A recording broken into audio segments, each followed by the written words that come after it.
ब्रह्म सूत्र के द्वितीय अध्याय के द्वितीय पाद के पंचम अधिकरण के प्रथम सूत्र का विचार हम लोग कर रहे हैं। इस सूत्र के व्याख्यान रूप भाष्य में भाष्यकार भगवान पूर्व पक्ष के अभ्युपगम में अनेक प्रकार की अनुपपत्तियां बता रहे हैं। पूर्व पक्षों के प्रथम अभ्युपगम में ही अनेक अनुपपत्ति हैं। पूर्व पक्ष का प्रथम अभ्युपगम है कि विज्ञान से अतिरिक्त बाह्य अर्थ है नहीं। इसमें भाष्यकार भगवान बता रहे हैं कि यदि बाह्य पदार्थों को स्वीकार नहीं करेंगे तो बाह्य पदार्थों को स्वीकार करने वाले जो लोग हैं उन्हीं के मत में अनुपपत्ति आएगी, ऐसी बात नहीं। किंतु जो बाह्य अर्थ का अंगीकार नहीं करते उनके मत में अनेक अनुपपत्ति आएगी। उन अनेक अनुपपत्तियों को अपिच इत्यादि से बताया जा रहा है। बाह्य पदार्थों को स्वीकार न करने पर जो अनुपपत्तियां आती हैं, उससे पहले भाष्यकार भगवान ने ज्ञान से अलग बाह्य पदार्थ हैं इसे बताने वाली युक्तियों को बताया है भाष्य में। अब अपिच इत्यादि भाष्य की अवतरण जो टीका है उसे देखिए। ज्ञान भिन्नार्थ अनंगीकारे स्वशास्त्र व्यवहार लोपम बाधकम आह अपिचैति।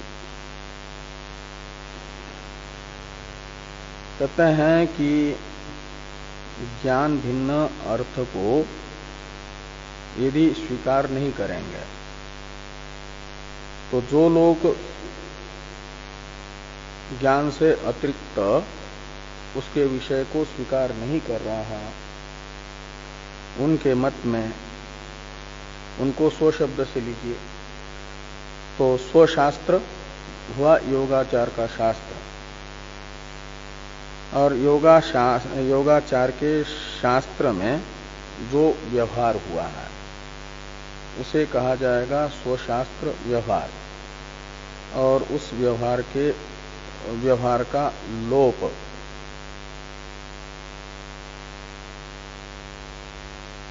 यानी व्यवहार का अभाव, लोप है अभाव, व्यवहार न होने का प्रसंग बाधक है। इसमें ज्ञान से अलग ज्ञान के विषय को स्वीकार न करने में बाधक है स्वशास्त्र व्यवहार लोप। और योगाचार को अपने शास्त्र में जो व्यवहार यानी शब्द प्रयोग हुआ है उसका लोप अभिष्ट नहीं है, यह अनिष्टापत्ति है। और इस अनिष्टापत्ति को यदि नहीं आने देना है तो आवश्यक है ज्ञान से अलग बाह्य पदार्थों को स्वीकार करना। ये भाष्यकार भगवान बता रहे हैं। ज्ञान भिन्न अर्थ अनंगीकारे स्वशास्त्र व्यवहार लोपम बाधकम आह अपिचैति। भाष्य में है कि अपिच द्वयोर विज्ञानयोः पूर्वोत्तर कालयोः स्वसंवेदनेन एव उपक्षिणयोः इतरेतर ग्राह्य ग्राहकत्व अनुपपत्ति। तो प्रथम अनुपपत्ति ये बता रहे हैं कि योगाचार के मत में विज्ञान मात्र एक पदार्थ है और वह क्षणिक है, अनेक है, विज्ञान से अलग उसका कोई विषय है नहीं। तो द्वयोहो विज्ञानयोहो, ये जो दो ज्ञान है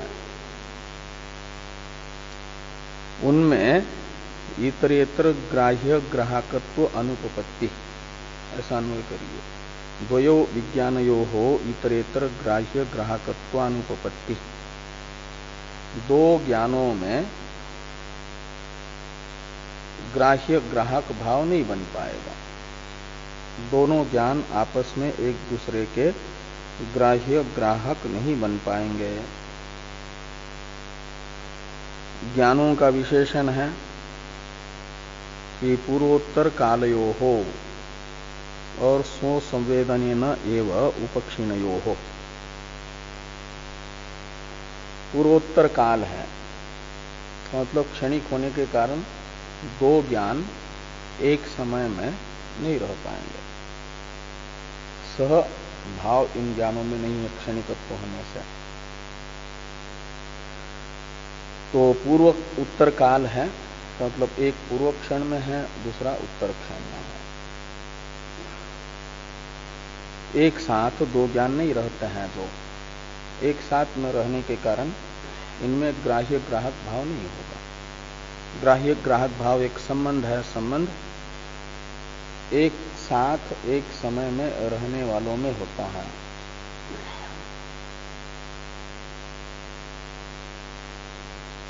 और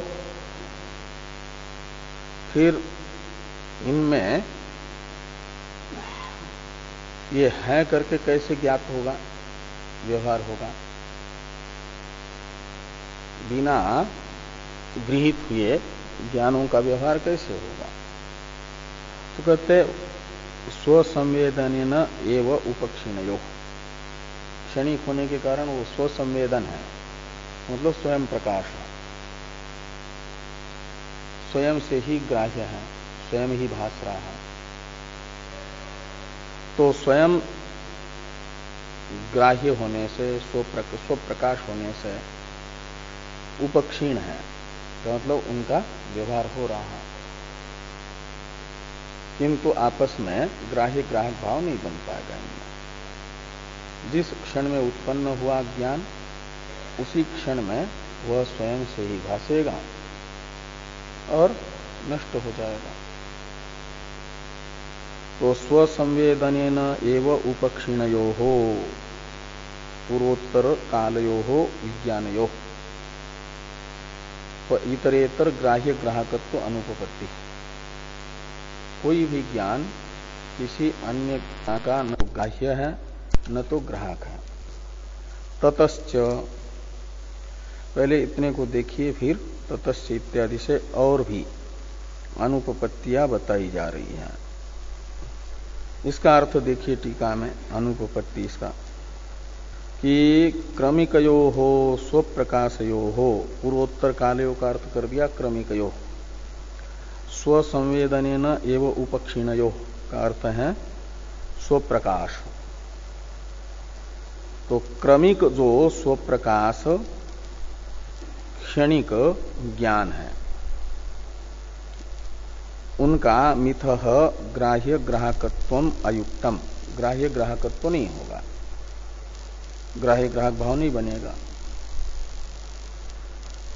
क्यों कहते हैं, क्यों अनुचित है ग्राह्य ग्राहक भाव? कहते अनभ्युपगतम च, एक तो युक्ति से सिद्ध नहीं हो पाएगा। समकालीन पदार्थों में ग्राह्य ग्राहक भाव आदि संबंध बना करते हैं, और ये तो समकाल है ही नहीं, क्रमिक है। एक काल में दोनों एक साथ विद्यमान रह नहीं सकते, इसलिए ग्राह्य ग्राहक भाव संबंध नहीं बनेगा, अयुक्त है संबंध इनका।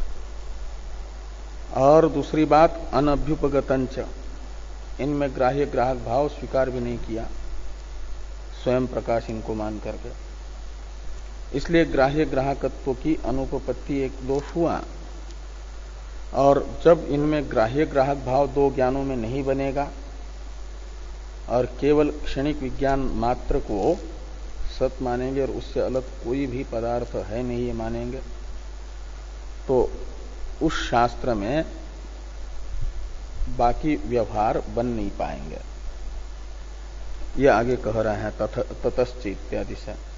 तो आगे हैं भाष्य में ततश्च विज्ञान भेद प्रतिज्ञा क्षणिकत्वादि धर्म प्रतिज्ञा स्वलक्षण सामान्य लक्षण वास्यवासकत्वा विद्योपप्लव सद असद बंध मोक्षादि प्रतिज्ञाश्च स्वशास्त्रगताः ताः ह्येरन्।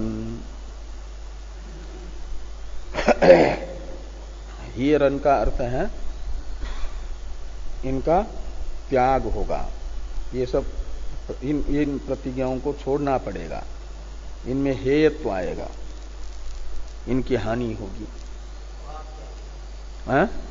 हाँ वहां त्यागे से ह्येरन् बना है। ह्येरन् इन सब प्रतिज्ञाओं का हान होगा। एक तो विज्ञान भेद प्रतिज्ञा, विज्ञान भेद की प्रतिज्ञा की हानि होगी। विज्ञान है ज्ञान, योगाचार के मत में वह एक नहीं अनेक है। और यदि विज्ञानों में ग्राह्य ग्राहक भाव नहीं होगा, ततश्च का अर्थ है पूर्वोत्तर काल क्रमिक ज्ञानों में ग्राह्य ग्राहक भाव न होने से, ग्राह्य ग्राहक भाव की अनुपपत्ति होने से क्या होगा कि विज्ञान भेद प्रतिज्ञा ही तो ऐसा जोड़ देना। तो ज्ञान के भेद की जो प्रतिज्ञा है स्वशास्त्र में, योगाचार ने कहा ज्ञान अनेक है, यह प्रतिज्ञा छोड़नी पड़ेगी। क्यों? तो उसे ही टीका में टीकाकार कह रहे हैं कि तथा च तयोर भेद प्रतिज्ञा न युक्ता। तथा च का अर्थ है तस्याम अनुपपत्तो सत्याम। दो ज्ञानों में परस्पर ग्राह्य ग्राहकत्व की अनुपपत्ति सिद्ध होने पर, यह तथा च का अर्थ है टीकास्थ। क्या हुआ कि तयोर भेद प्रतिज्ञा न युक्ता, ज्ञानों के भेद की प्रतिज्ञा उचित नहीं है। क्यों उचित नहीं है? कहते इसलिए कि भेद एक है अभाव, भेद है प्रध्वंस अन्योन्याभाव। चार प्रकार के अभावों में से अन्योन्याभाव को भेद कहा जाता है। और अभाव का ज्ञान प्रतियोगी के ज्ञानाधीन होता है। अभाव ज्ञाने प्रतियोगी ज्ञानम कारणम, ऐसा वैशेषिकों का नियम है। इसे सभी विचारक स्वीकार करते हैं। किसी पदार्थ के अभाव को आप तभी जान सकते हैं जब उस पदार्थ को जानते हो। ये जिसको घटादि पदार्थों का ज्ञान नहीं, उसे घटादि पदार्थ के अभाव का भी ज्ञान नहीं हो सकता। अभाव को जानने के लिए अभाव के प्रतियोगी को जानना आवश्यक है। तो भेद है अन्योन्याभाव, तो भेद का ज्ञान भी प्रतियोगी ज्ञान के अधीन होगा। यह ज्ञान इस ज्ञान से भिन्न है ऐसा जानने के लिए एक ज्ञान में दूसरे ज्ञान के भेद को जानना हुआ। इसके लिए आवश्यक है जिन दो ज्ञानों का परस्पर भेद बताया जा रहा है उन ज्ञानों का ज्ञान होना, प्रतियोगी का ज्ञान होना। भेद के प्रतियोगी का यानी अन्योन्याभाव के प्रतियोगी का ज्ञान जिसको होगा उसी को भेद का ज्ञान होगा। अन्योन्याभाव के आश्रयभूत जो धर्मी है वो है अन्योन्याभाव के प्रतियोगी, और उनका ज्ञान होगा तभी उनके अन्योन्याभाव कहो या भेद कहो का ज्ञान हो सकता है, अन्यथा नहीं। और आपने तो कहा कि ये जो ज्ञान है उनका वे स्वसंवेद्य है, किसी को अन्य उनमें ग्राह्य ग्राहक भाव है नहीं, तो इसलिए उनका किसी को ज्ञान होगा नहीं दूसरे का। तो फिर इनका परस्पर जो भेद है वो कौन जानेगा? तो उनके भेद ज्ञान के लिए उनको जानने वाला कोई न कोई होना चाहिए जिसको उसका उन दोनों का भेद ज्ञान हो रहा है, और वो उनको जानने वाला कोई आप मानते नहीं है। इसलिए फिर और ये प्रतिज्ञा भी करते हो कि ज्ञान भिन्न है, तो ये प्रतिज्ञा जो है ज्ञानद्वय के भेद की, ज्ञानद्वय का भेद बिना जाने ही आप प्रतिज्ञा कर रहे हैं। उसको जानने के लिए उन दोनों ज्ञानों से अलग कोई न कोई चाहिए, ये प्रतिज्ञा सिद्ध नहीं होगी, इसको छोड़ना पड़ेगा, इसकी हानि। ये यहां पर जिनके मत में मात्र क्षणिक ज्ञान का ही अस्तित्व है और उन क्षणिक ज्ञानों में क्षणिकत्व होने से इतरेतर ग्राह्य ग्राहकत्व भी नहीं है, ऐसे ज्ञानों का भेद गृहीत नहीं हो पाएगा। और भेद गृहीत नहीं होगा तो भेद प्रतिज्ञा ज्ञानों की जो योगाचार के शास्त्र में हुई है उसकी हानि, ये दोष है। ये यहां पर कहा कि ततश्च विज्ञान भेद प्रतिज्ञा, इसका अन्वय करिए हियेत के साथ। हियरन ये बहुवचन है ना, क्रियापद हियरन, उसको एक वचन में परिणत करके हियेत ऐसा अन्वय करिए। तो ज्ञानद्वय के भेद की प्रतिज्ञा, प्रतिज्ञा कहते हैं अभ्युपगम को, प्रतिज्ञा है अभ्युपगम, इसको छोड़ना पड़ेगा, हियेत का अर्थ है इसको त्यागना पड़ेगा। ये टीका में लिखा है कि तथा च तयोर भेद प्रतिज्ञा न युक्ता, तयो यानी विज्ञानयो भेद प्रतिज्ञा न युक्ता। क्यों कहते? इसलिए कि धर्मी प्रतियोगिनोर मिथः परेण च अग्रहेण भेद ग्रह अयोगात। तो भेद के प्रतियोगी जो धर्मी है, धर्मी कहते हैं आश्रय को, ये भेद जिनमें रह रहा है, किन में रह रहा है? तो ज्ञान में, जिनका भेद होगा उनमें रहेगा अन्योन्याभाव। दो ज्ञानों का आपस में भेद बता रहे हैं, तो उनका उस भेद का, दो ज्ञानों के भेद का धर्मी हो जाएगा उन भेद का आश्रय। वो कौन है? वो है दो ज्ञान, और उन्हीं को उन ज्ञानों को ही, भेद के आश्रय को ही भेद का प्रतियोगी माना जाता है। इसलिए धर्मी प्रतियोगी का मतलब भेद रूपी अभाव के प्रतियोगी जो धर्मी है स्वयं विज्ञान। धर्मी प्रतियोगी शब्द से विज्ञान को ही लेना, वे अभाव के आश्रय होने से धर्मी हैं और उनका ये भेद होने से, अनुन्याभाव होने से वे प्रतियोगी हैं। तो धर्मी प्रतियोगिनोर मिथः अग्रहेण, ये एक दूसरे से स्वयं गृहित नहीं होंगे। मिथ यानी परस्पर, इनमें ग्राह्य ग्राहक भाव न होने से एक दूसरे से इनका ग्रहण नहीं होगा। और इनसे भिन्न इनका ग्राहक कोई स्थायी आत्मा योगाचार ने स्वीकार नहीं किया है, इसलिए परेण च अग्रहेण। तो योगाचार के अनुसार ये दूसरे से भी गृहित नहीं हो पाएंगे, भेद के आश्रयभूत प्रतियोगी जो दोनों विज्ञान, तो इनका ग्रहण नहीं होगा तो फिर भेद ग्रह अयोगा, प्रतियोगी के ज्ञान के अधीन भेद ज्ञान होता है।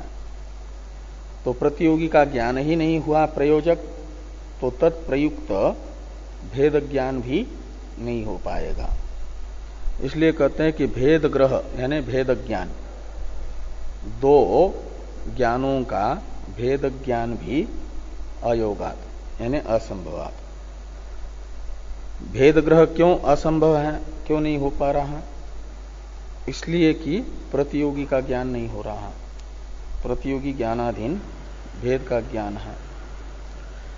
ये जो ततश्च विज्ञान भेद प्रतिज्ञा हियेत, ये भाष्य में वाक्य था ना, वो हियेत कहां से आया? तो हियरन में से ही हियत निकलेगा। इसका अर्थ हुआ टीका में, ततश्च विज्ञान भेद प्रतिज्ञा हियेत, इसका अर्थ हुआ। अब क्षणिकत्वादि धर्म प्रतिज्ञा हियेत, हाँ आगे हैं, थोड़ा सा टीका में एक वाक्य है, तथा च तयोर भेद ग्राहकः स्थायी आत्मा तद्भिन्न एव एष्टव्य। यदि विज्ञान भेद की प्रतिज्ञा को यानी विज्ञान भेद के अभ्युपगम को बनाए रखना है,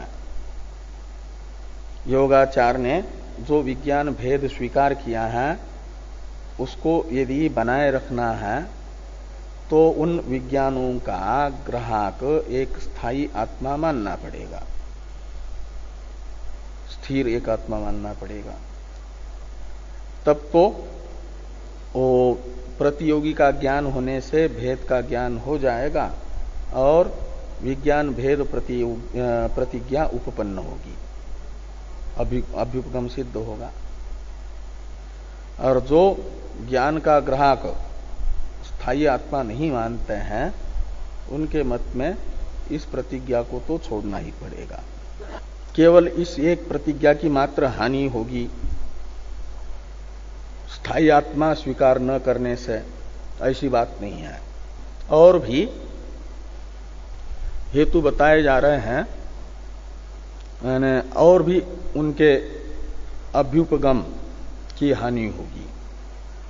दूसरा अभ्युपगम है क्षणिकत्वादि धर्म प्रतिज्ञा। क्षणिकत्वादि धर्म की प्रतिज्ञा भी छोड़नी पड़ेगी। ऐसा अन्वय करना कि ततश्च क्षणिकत्वादि धर्म प्रतिज्ञा हियेत। भाष्य में दो ज्ञानों में परस्पर ग्राह्य ग्राहक भाव नहीं मानेंगे और दूसरा भी कोई उनका ग्राहक नहीं मानेंगे स्थायी, तो केवल विज्ञान भेद की प्रतिज्ञा की मात्र हानि होगी, ऐसी बात नहीं। क्षणिकत्वादि धर्म प्रतिज्ञा की भी हानि होगी। इसका अर्थ कर रहे हैं टीकाकार एवं च इत्यादि से। एवं पक्ष साध्य हेतु दृष्टांत भेदाभावे इदम क्षणिकम असत इति प्रतिज्ञा न युक्ता। कहते हैं विज्ञानवादी की यह प्रतिज्ञा है, इदम यानी विज्ञानम, क्षणिकम और असत, क्षणिक है और फिर नष्ट भी होता है, विनाशी है। ये जो प्रतिज्ञा है यानी अभ्युपगम है, वह भी न युक्त, ये प्रतिज्ञा युक्त नहीं है, अनुचित है। कब? यदि पक्ष साध्य हेतु और दृष्टांत का भेद नहीं होगा। इनके यहां तो ज्ञान से अलग कोई ज्ञेय नाम की वस्तु है ही नहीं। तो पक्ष होता है संदिग्ध साध्यवान पक्ष, जहां पर साध्य का संदेह हो, उसे पक्ष कहते हैं। पर्वतो वन्यमान धूमात इत्यादि में पर्वत है पक्ष, क्योंकि वहां पर वन्य रूपी साध्य का संदेह है, संशय है। यो यो धूमवान सहस अग्निमान यथा महानसम, यहां महानस है सपक्ष, तीन हुआ करते हैं पक्ष, सपक्ष विपक्ष। पक्ष कहते हैं जहां पर साध्य का संदेह हो ऐसे स्थल को, सपक्ष कहते हैं साध्य का निश्चय है जिस स्थान पर उस स्थान को, और विपक्ष कहते हैं साध्य के अभाव का निश्चय है जिस स्थान पर उस स्थान को। जल हृदादि विपक्ष है वहां पर। जल हृद कहते हैं जल का तालाब, नदी आदि को जल हृदादि, आदि शब्द से नदी समुद्र आदि को। इनमें अग्नि का अभाव है जल में, क्यों? वो विपक्ष है सरोवर आदि, और महानस आदि सपक्ष है, और पर्वत पक्ष है, साध्य का संदेह है। तो ये पक्ष और हेतु है धूम, पर्वतो वन्यमान धूमात। तो संदिग्ध साध्यवान आपका पक्ष, और साध्य व्याप्य होता है हेतु।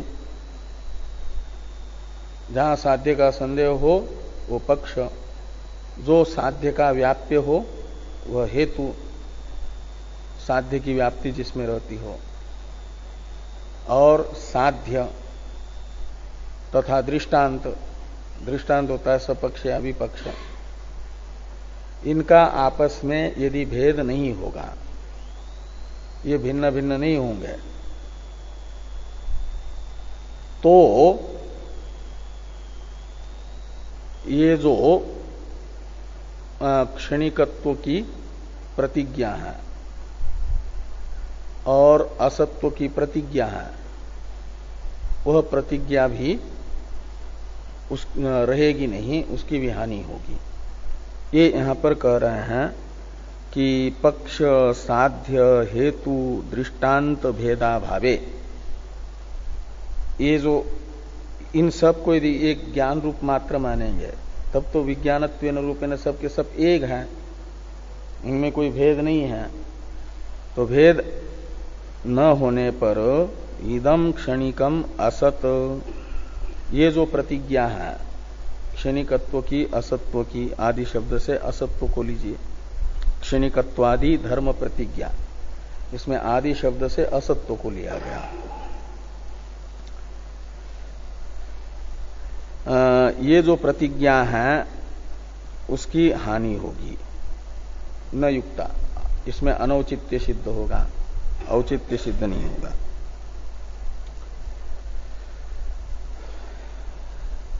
आगे हैं भाष्य में, ततश्च स्वलक्षण सामान्य लक्षण वास्यवासकत्व अविद्योपप्लव सद असद धर्म बंध मोक्षादि प्रतिज्ञाश्च, ह्येरन ऐसा लगाना, ये सब प्रतिज्ञाएं। यहां पर विज्ञान क्या नो स्वलक्षण से लेकर के मोक्ष तक पहले द्वंद्व समास हुआ है, फिर आदि शब्द के साथ बहुरी समास, और फिर प्रतिज्ञा के साथ षष्ठी तत्पुरुष समास, ये सब करके बना है। तो प्रतिज्ञा शब्द का सब के साथ अन्वय करिए। स्वलक्षण प्रतिज्ञा, सामान्य लक्षण प्रतिज्ञा, वास्यवासकत्व प्रतिज्ञा, अविद्योपप्लव प्रतिज्ञा, सद असद धर्म प्रतिज्ञा, बंध मोक्ष प्रतिज्ञा, और आदि शब्द से और भी जो प्रतिज्ञाएं हैं उनको लेकर के वे सारी प्रतिज्ञाएं हीयेरन। कब? यदि क्षणिक दो ज्ञानों का परस्पर ग्राह्य ग्राहकत्व नहीं मानेंगे और उन ज्ञानों का ग्राहक दूसरा कोई स्थायी आत्मा भी नहीं मानेंगे, ज्ञान से भिन्न अर्थ को न मानने पर, तो तस्य का अर्थ निकल रहा। तो स्वलक्षण प्रतिज्ञा हियेत, इसमें स्वलक्षण क्या चीज है इसको बता रहे हैं। तो सर्वतो व्यावृत्तम व्यक्ति मात्रत्वम स्वलक्षणम, और सामान्य लक्षण क्या है? तो अनेक अनुगतम सामान्यम अतद व्यावृत्ति रूपम। ये स्वलक्षण और सामान्य लक्षण की परिभाषा योगाचार ने अपने शास्त्र में बताई है। ये स्वलक्षण शब्द उनका अपना पारिभाषिक है, उसका लक्षण किया उन्होंने स्वलक्षण पदार्थ का कि सर्वतो व्यावृत्तम व्यक्ति मात्रत्वम स्वलक्षणम।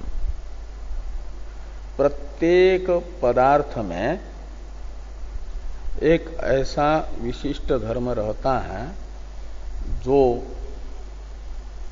उससे कितना भी सदृश हो, सजातीय पदार्थ हो, उसमें नहीं रहेगा, केवल उसी एक पदार्थ में रहेगा।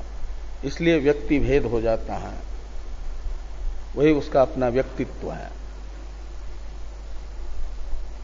जो और कहीं नहीं मिलेगा संसार में, उसी में मिलेगा। कहते हैं जितने मनुष्य हैं सबके अंगूठे का निशान एक जैसा नहीं होता। संसार में ईश्वर ने ऐसा बनाया है, कितनी भी समानता हो दो व्यक्ति में बाकी, लेकिन दो व्यक्तियों का अंगूठा एक जैसा नहीं होगा, निशान बदल जाता है। वो उसका स्वलक्षण माना जाएगा, वो स्वलक्षण है। तो ऐसा, हाँ और क्या। तो ये कह रहे हैं कि सर्वतो व्यावृत्तम व्यक्ति मात्रत्वम स्वलक्षणम। तो जो सबसे व्यावृत्त है वो है व्यक्ति मात्रत्व। जैसे अंगूठे का निशान बताया उदाहरण के लिए, ऐसे प्रत्येक वस्तु का है, वो स्वलक्षण होता है, सजातीय में भी नहीं रहता। तभी तो व्यक्ति भेद होता है। जिसकी समानता और किसी दूसरे में न हो, स्वयं में ही रहे, वो जो व्यक्ति मात्रत्व है उसे स्वलक्षण कहते हैं। और दूसरे में रहेगा तो सामान्य लक्षण हो जाएगा, अनेक में रहेगा तो वो सामान्य लक्षण में आएगा। हाँ, बस स्वयं में ही रहेगा और कहीं नहीं रह सकता वो व्यक्ति। इसलिए कहते व्यक्ति मात्रत्व रूप है वो। हाँ, स्वगत भेद, वो स्वगत भेद भी, वो तो अवयवों का भेद है, परस्पर अवयवों का भेद। एक वो सावयव में रहता है, उस वस्तु का जो वस्तुत्व है अपना स्वयं का व्यक्तित्व, इसलिए वो व्यक्ति भेद है। उसी स्वलक्षण के कारण व्यक्ति भेद माना जाता। नहीं तो कई पदार्थों में समानताएं रहती हैं, बहुत सी समानताएं रहेगी। तो वो जितने एक दूसरे में अनेक में रहने वाले समान धर्म है, समानता है, उसे स्वलक्षण नहीं कहेंगे। एक ऐसा धर्म है जो केवल उस व्यक्ति का ही अनन्य निष्ठ है, जिसको अनन्य निष्ठा कहा जाता है ना, मात्र उस वस्तु में ही रहेगा, अन्य किसी में भी नहीं रहेगा। उसे कहा जाता है व्यक्ति मात्र रूप, वह स्वलक्षण है। तो सर्वतो व्यावृत्तम व्यक्ति मात्रत्वम स्वलक्षणम, ये स्वलक्षण पदार्थ बताया उन्होंने। ये स्वलक्षण की प्रतिज्ञा है। सर्वतो व्यावृत्तम व्यक्ति मात्रत्वम स्वलक्षणम, ये जो प्रतिज्ञा है इस प्रतिज्ञा को छोड़ना पड़ेगा। ये स्वलक्षण प्रतिज्ञा हीयेत, यदि ज्ञान से अलग ज्ञेय को नहीं मानेंगे तो ये छोड़नी पड़ेगी प्रतिज्ञा। ऐसे सामान्य लक्षण प्रतिज्ञा को भी छोड़ना पड़ेगा कहते हैं। सामान्य लक्षण किसको कहते हैं? स्वलक्षण तो मालूम हुआ, तो कहते सामान्य लक्षण है अनेक अनुगतम सामान्यम अतद व्यावृत्ति रूपम इति प्रतिज्ञा न युक्ता। अनेक अनुगत यानी अनेक व्यक्तियों में जो रह रहा है, पदार्थों में रह रहा है। अनुगत कहते अन्वित को, तो अनेक पदार्थों में जो अन्वित है, संबद्ध है अनेक पदार्थों के साथ। और सामान्य इसलिए, और सामान्यम, और वो अतद व्यावृत्ति रूपम, वह तो सर्वतो व्यावृत्ति रूप है ना, अरे अतद व्यावृत्ति रूप है। अतद व्यावृत्ति रूपम का अर्थ है कि व्यक्ति मात्रत्व से भिन्न और अनेक वस्तुओं में अनुगत जो धर्म है वह है सामान्य लक्षण, उसे सामान्य लक्षण कहा जाएगा। इस प्रकार ये जो स्वलक्षण की प्रतिज्ञा और सामान्य लक्षण की प्रतिज्ञा है वह न युक्ता, यह उचित नहीं होगी यदि ज्ञान से अलग ज्ञेय को नहीं मानेंगे तो। इस प्रतिज्ञा में अयुक्तत्व का मतलब इस प्रतिज्ञा की अनुपपत्ति होगी। कब? तो कह रहे हैं इस प्रकार की सर्व अनेकार्थानाम ज्ञान मात्रत्वे मिथः परेण वा दुर्ज्ञानत्वात्, यही है ना। हाँ, तो ये प्रतिज्ञा न युक्ता, तो ये नहीं, उसी का है सर्व अनेक अर्थानाम ज्ञान मात्रत्वे मिथः परेण वा दुर्ज्ञानत्वात्। यहां वो कामा होना चाहिए था, वो छूट गया है। कामा होता या पूर्ण विराम होता, कामा हो जाता दुर्ज्ञानत्वात् में। वो हेतु है पंचमेंत, वो प्रतिज्ञा न युक्ता। ये जो प्रतिज्ञा है इस प्रतिज्ञा का साधक हेतु है। कहते ये प्रतिज्ञा क्यों अयुक्त है? स्वलक्षण की प्रतिज्ञा और सामान्य लक्षण की प्रतिज्ञा क्यों अयुक्त है? करे इसलिए कि सर्व और अनेक अर्थानाम ज्ञान मात्रत्वे, क्योंकि इनके यहां तो सर्व पदार्थ घटित हैं स्वलक्षण का, स्वलक्षण की परिभाषा जो स्वलक्षण पदार्थ बताया उसकी परिभाषा में सर्व पदार्थ आ गया ना। स्वलक्षण कौन है? जो सर्वतो व्यावृत्त है, व्यक्ति मात्र रूप है, वह स्वलक्षण है। तो सर्वतो व्यावृत्त का अर्थ होता है सर्वतः भिन्न, सबसे भिन्न। तो सर्वतो व्यावृत्त पदार्थ को जानने के लिए, यानी स्वलक्षण को जानने के लिए आपको पहले सर्वतो व्यावृत्त पदार्थ है भेद, और भेद का प्रतियोगी है सर्व पदार्थ। तो सर्व पदार्थ को जानेंगे तभी ये सर्व पदार्थ की व्यावृत्ति रूप जो भेद है उसको जान पाएंगे और व्यक्ति मात्र को जान पाएंगे। लेकिन ये सर्व पदार्थ आपने ज्ञान से अलग स्वीकार ही नहीं किया योगाचार ने। तो सर्व पदार्थ ज्ञान से अलग न होने से ये सर्व पदार्थ घटित जो स्वलक्षण की परिभाषा है, प्रतिज्ञा है, वो ही है। और सामान्य लक्षण की प्रतिज्ञा में भी अनेक पदार्थ हैं, अनेक अनुगतम। आपने तो ज्ञान से अलग कोई ज्ञेय नाम की वस्तु मानी नहीं, घट पटा दी। तो ये जो हैं अनेक पदार्थ पहले ज्ञान से भिन्न हो तब तो उनमें अन्वित सामान्य लक्षण पदार्थ रहेगा, उसे जाना जाएगा। लेकिन ज्ञान से अलग आपने अनेक नामक पदार्थ को स्वीकार ही नहीं किया, तो ये प्रतिज्ञा भी ये अनेक पदार्थ घटित प्रतिज्ञा भी ही अयुक्त है वो। तो सर्व अनेक अर्थानाम, यानी सर्व शब्द का अर्थ और अनेक शब्द का अर्थ, सर्व पदार्थ और अनेक पदार्थानाम ज्ञान मात्रत्वे, योगाचार के अनुसार वो ज्ञान मात्र ही है।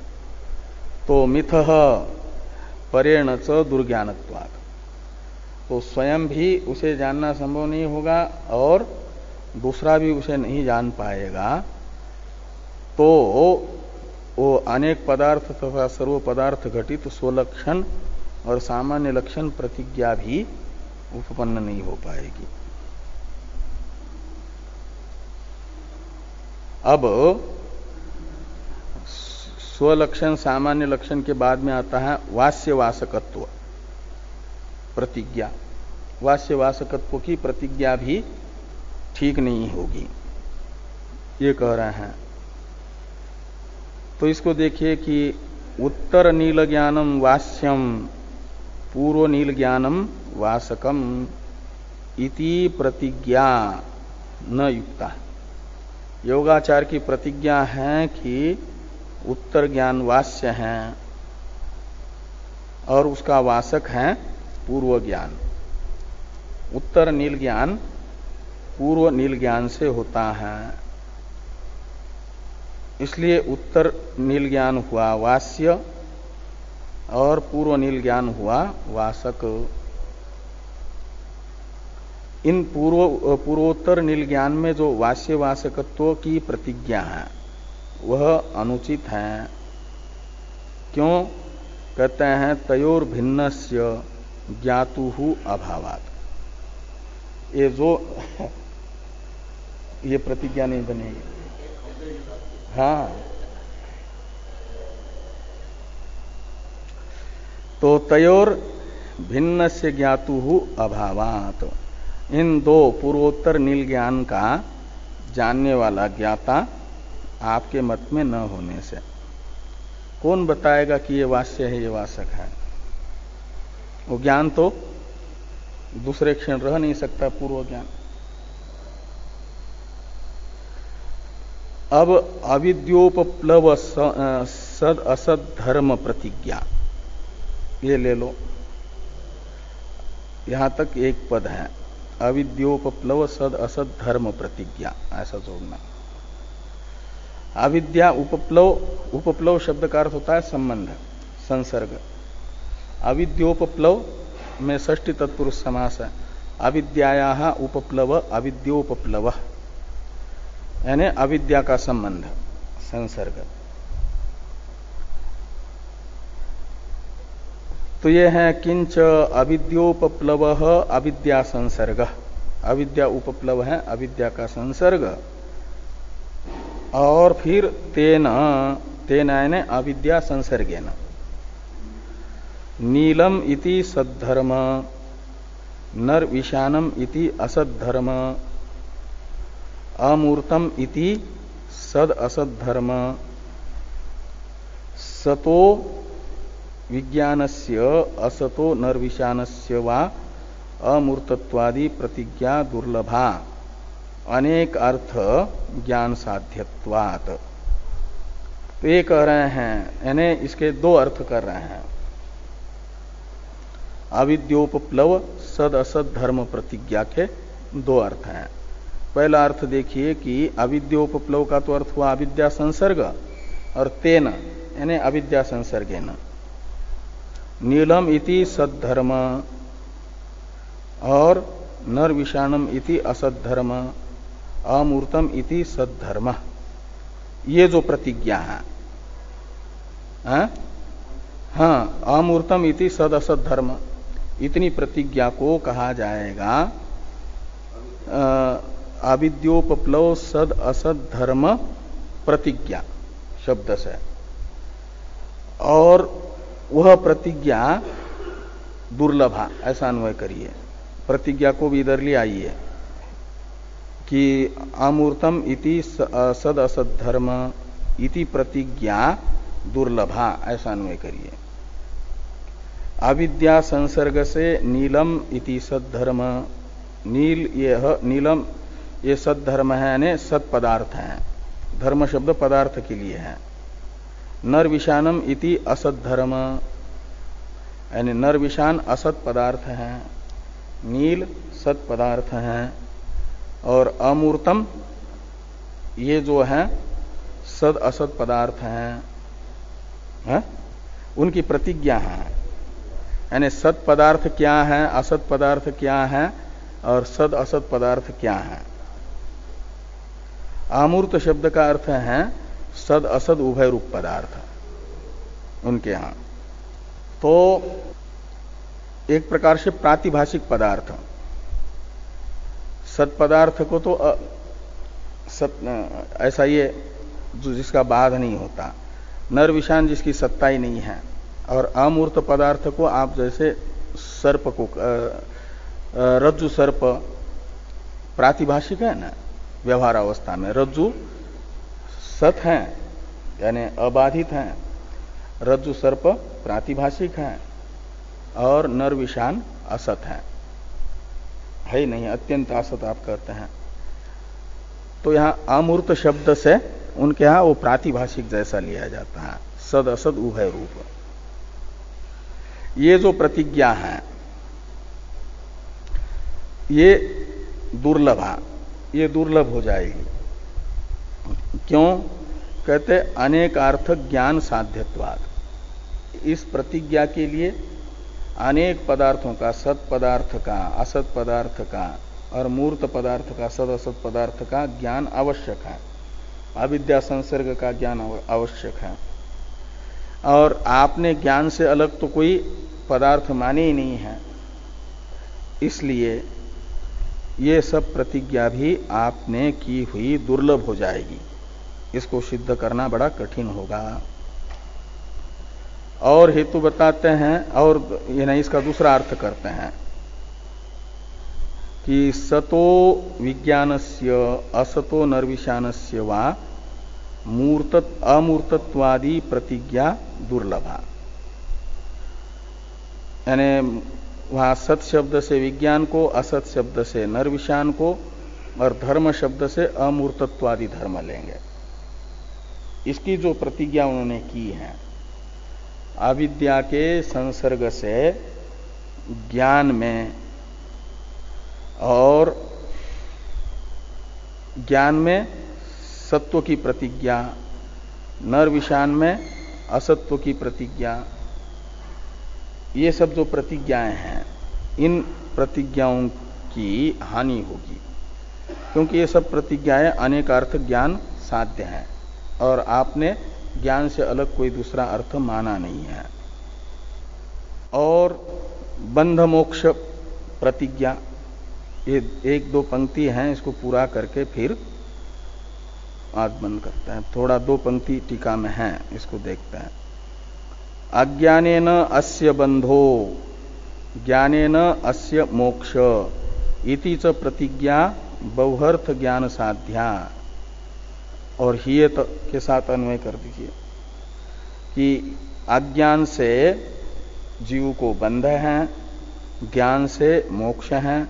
ये जो योगाचार की प्रतिज्ञा है, यह भी ज्ञान, अज्ञान, बंध, मोक्ष आदि अनेक पदार्थ ज्ञान साध्य होने से यह भी सिद्ध नहीं हो पाएगी प्रतिज्ञा, क्योंकि ज्ञान से भिन्न कोई अर्थ स्वीकार न करने से।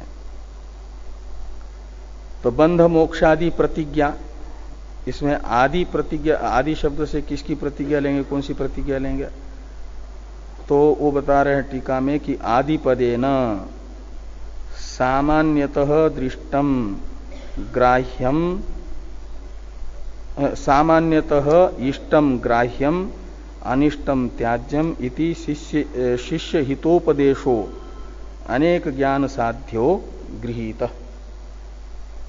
तो ये कह रहे हैं कि आदि पद से तो आप ये ले सकते हैं, ये जो शिष्य को दिया गया हित उपदेश है योगाचार के द्वारा, अपने अनुयायियों को जो हित का उपदेश दिया, कहते हैं जो सामान्य रूप से जो हित का उपदेश दिया, इष्टम ग्राह्यम अनिष्टम त्याज्यम, इष्ट है सुख वो है ग्राह्य, अनिष्ट है दुख वो त्याज्य है। इष्ट से सुख और सुख साधन को लेना वह ग्राह्य है, और अनिष्ट से दुख और दुख साधन को लेना वह त्याज्य है।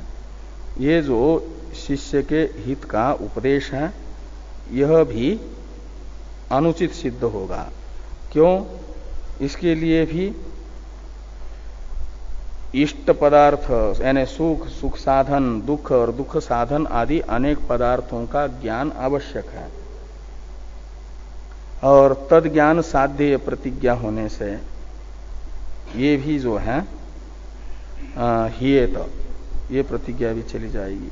तस्मात् प्रतिज्ञादि व्यवहाराय ग्राह्य ग्राहक भेदो अंगीकार्य इत्यर्थ। ये सारी प्रतिज्ञाएं बनाए रखनी है यदि योगाचार को, तो ग्राह्य ग्राहक भेद को जरूर स्वीकार करना चाहिए। ज्ञान से ग्राह्य है, ज्ञान से भिन्न ज्ञेय, और ग्राहक है ज्ञान, ज्ञान ज्ञेय भेद, ग्राह्य ग्राहक भेद का अर्थ ज्ञान ज्ञेय भेद अंगीकार्य स्वीकार करना पड़ेगा। मतलब ज्ञान से भिन्न ज्ञेय हैं, केवल ज्ञान मात्र ही है ऐसा नहीं। किंच अन्यत इत्यादि से और भी युक्ति बता रहे हैं ज्ञान से ज्ञेय के भेद को सिद्ध करने वाली।